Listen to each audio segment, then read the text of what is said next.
विद्येश्वर संहिता अध्याय 3 साध्य साधन आदि का विचार तथा श्रवण कीर्तन और मनन इन 3 साधनों की श्रेष्ठता का प्रतिपादन। व्यास जी कहते हैं, सूत जी यह वचन सुनकर वे सब महर्षि बोले, अब आप हमें वेदांत सार सर्वस्वरूप अद्भुत शिव पुराण की कथा सुनाइए। सूत जी ने कहा, आप सब महर्षिगण रोग शोक से रहित कल्याणमय भगवान शिव का स्मरण करके पुराण प्रवर शिव पुराण की, जो वेद के सार तत्व से प्रकट हुआ है, कथा सुनिए। शिव पुराण में भक्ति, ज्ञान और वैराग्य इन तीनों का प्रीति पूर्वक गान किया गया है और वेदांत वेद्य सदस्तु का विशेष रूप से वर्णन है। इस वर्तमान कल्प में जब सृष्टि कर्म आरंभ हुआ था, उन दिनों 6 कुलों के महर्षि परस्पर वाद विवाद करते हुए कहने लगे, अमुक वस्तु सबसे उत्कृष्ट है और अमुक नहीं है। उनके इस विवाद ने अत्यंत महान रूप धारण कर लिया। तब वे सबके सब अपनी शंका के समाधान के लिए सृष्टिकर्ता अविनाशी ब्रह्मा जी के पास गए और हाथ जोड़कर विनम्र वाणी में बोले, प्रभो, आप संपूर्ण जगत को धारण पोषण करने वाले तथा समस्त कारणों के भी कारण हैं। हम यह जानना चाहते हैं कि संपूर्ण तत्वों से परे परात्पर पुराण पुरुष कौन है।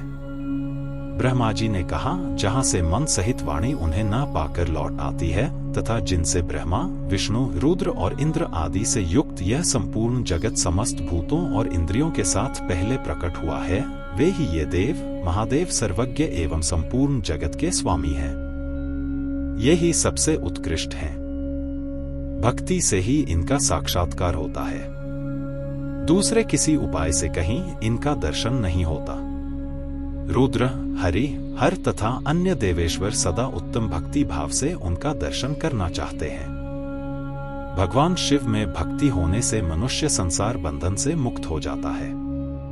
देवता के कृपा प्रसाद से उनमें भक्ति होती है और भक्ति से देवता का कृपा प्रसाद प्राप्त होता है, ठीक उसी तरह जैसे अंकुर से बीज और बीज से अंकुर पैदा होता है। इसलिए तुम सब ब्रह्मर्षि भगवान शंकर का कृपा प्रसाद प्राप्त करने के लिए भूतल पर जाकर वहां सहस्त्रों वर्षों तक चालू रहने वाले एक विशाल यज्ञ का आयोजन करो। इन यज्ञपति भगवान शिव की कृपा से वेदोक्त विद्या के सारभूत साध्य साधन का ज्ञान होता है। शिवपद की प्राप्ति ही साध्य है। उनकी सेवा है साधन है तथा उनके प्रसाद से जो नित्य नैमित्तिक आदि फलों की ओर से स्पृह होता है, वही साधक है। वेदोक्त कर्म का अनुष्ठान करके उनके महान फल को भगवान शिव के चरणों में समर्पित कर देना ही परमेश्वर पद की प्राप्ति है। वही सालोक्य आदि के क्रम से प्राप्त होने वाली मुक्ति है। उन पुरुषों की भक्ति के अनुसार उन सबको उत्कृष्ट फल की प्राप्ति होती है। उस भक्ति के साधन अनेक प्रकार के हैं, जिनका साक्षात महेश्वर ने ही प्रतिपादन किया है। उनमें से सारभूत साधन को संक्षिप्त करके मैं बता रहा हूं। कान से भगवान के नाम गुण और लीलाओं का श्रवण, वाणी द्वारा उनका कीर्तन तथा मन के द्वारा उनका मनन, इन तीनों को महान साधन कहा गया है। तात्पर्य यह है कि महेश्वर का श्रवण, कीर्तन और मनन करना चाहिए। यह श्रुति का वाक्य हम सबके लिए प्रमाणभूत है। इसी साधन से संपूर्ण मनोरथों की सिद्धि में लगे हुए आप लोग परम साध्य को प्राप्त हों। लोग प्रत्यक्ष वस्तु को आंख से देखकर उनमें लिप्त होते हैं, परंतु जिस वस्तु का कहीं भी प्रत्यक्ष दर्शन नहीं होता, उसे श्रवणेंद्रिय द्वारा जान सुनकर मनुष्य उसकी प्राप्ति के लिए चेष्टा करता है। अतः पहला साधन श्रवण ही है।